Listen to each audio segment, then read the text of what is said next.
ਤੁਹਾਨੂੰ ਪਤਾ ਪੁਰਾਣੇ ਜ਼ਮਾਨੇ 'ਚ ਬੀਬੀਆਂ ਪਿੱਤਲ ਦੇ ਬਰਤਨ ਲਿਆਉਂਦੀਆਂ ਸਨ ਤੇ ਇਨਸ਼ਾਅੱਲਾ ਸਾਰਾ ਜ਼ਿੰਦਗੀ ਇਸਤੇਮਾਲ ਨਹੀਂ ਸਨ ਕਰਦੀਆਂ, ਉੱਤੇ ਹੀ ਟੰਗੇ ਹੁੰਦੇ ਤੇ ਆਖਣਾ ਕੀ ਮੇਰੇ ਪੇਕਿਆਂ ਦੇ ਤੇਰੇ ਬੰਦਾ ਪੁੱਛਾ ਟੰਗਣ ਵਾਸਤੇ ਦਿੱਤੇ।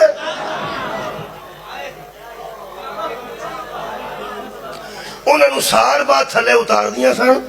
ਆ ਤੁਹਾਡੀ ਖੈਰ ਹੋ। ਮੇਰੇ ਦੋਸਤ ਨੇ ਜਨਾਬ ਹਾਂ ਕੀਤੀ, ਉਹਨਾਂ ਇਸ਼ਾਰਾ ਮੈਨੂੰ ਕੀਤਾ, ਉਸ ਆਖਿਆ ਸਾਲ ਬਾਅਦ ਲਾਣਾ ਤੇ ਮਾਂਜ ਕੇ ਅੱਗੋਂ ਸਾਬ ਲਾਓ ਵੀ ਮਾਂਜ ਕੇ ਕਿੰਨਾ ਕੋ ਸਾਫ ਹੁੰਦਾ ਸੀ। ਮਿੱਟੀ ਦੇ ਤੇਲ ਨਾਲ ਮਾਂਜਣ ਲੱਗ ਗਿਆ, ਬਾਤ ਬੜੀ ਖੁਸ਼ਬੂ ਆਉਂਦੀ ਹੈ ਨਾ ਉਹਦੇ ਚ।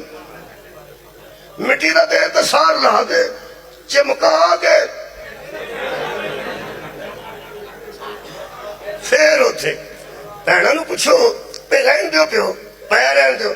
ਨਹੀਂ, ਗੋਡੇ ਗੋਡੇ ਗੋਡੇ ਗੋਡੇ ਗੋਡੇ ਗੋਡੇ ਮਿੱਟੀ ਜੰਮੀ, ਉੱਥੇ ਗੋਡੇ ਕਿੱਥੇ ਅਪੜ ਗਏ ਸਨ। ਬਈ ਉੱਤੇ ਟੰਗੇ ਭਾਂਡੇ ਨੇ, ਇਹਦਾ ਮਤਲਬ ਇੱਕ ਡਸਟ ਬਰੀਕ ਐਡੀ ਭੈੜੀ ਸ਼ੈ ਹੁੰਦੀ ਹੈ ਕਿ ਭਾਂਡਾ ਭਾਵੇਂ ਉੱਤੇ ਟੰਗਿਆ ਹੋਵੇ ਨਾ, ਇਹ ਬੜੀ ਬਰੀਕ ਡਸਟ ਹੈ, ਅਪੜ ਜਾਂਦੀ ਹੈ। ਤੇ ਬੀਬੀਆਂ ਨੂੰ ਸਾਬ ਲੱਗ ਜਾਂਦਾ ਗੋਡੇ ਗੋਡੇ ਚੜੀ ਹੈ ਤੇ ਮਾਂਜ ਕੇ ਫੇਰ ਰੱਖਣੇ ਨੇ। ਇਹ ਡਸਟ ਬੜੀ ਬਾਰੀਕ ਹੁੰਦੀ ਹੈ। ਅੱਜ ਕਰੋ ਨਾ, ਵਾਕਈ ਅੰਦਰੋਂ ਕਾਲੇ ਹੋਏ ਹੁੰਦੇ ਨੇ। ਕੀ ਗੱਲ ਹੈ, ਉੱਥੇ ਪੜਛਤੀ ਦੇ ਨਾਲ ਕਿਤੇ ਰੇੜਾ ਜਾਂਦਾ ਸੀ ਕਿ ਉੱਤੇ ਟਰਾਲੀ ਚੜੀ ਸੀ, ਕੱਖ ਵੀ ਨਾ। ਲੇਕਿਨ ਇੱਕ ਬਾਰੀਕ ਡਸਟ ਹੁੰਦੀ ਹੈ ਜਿਹੜੀ ਫੇਰ ਵੀ ਬਰਤਨਾਂ ਤੱਕ ਅੱਪੜ ਜਾਂਦੀ ਹੈ।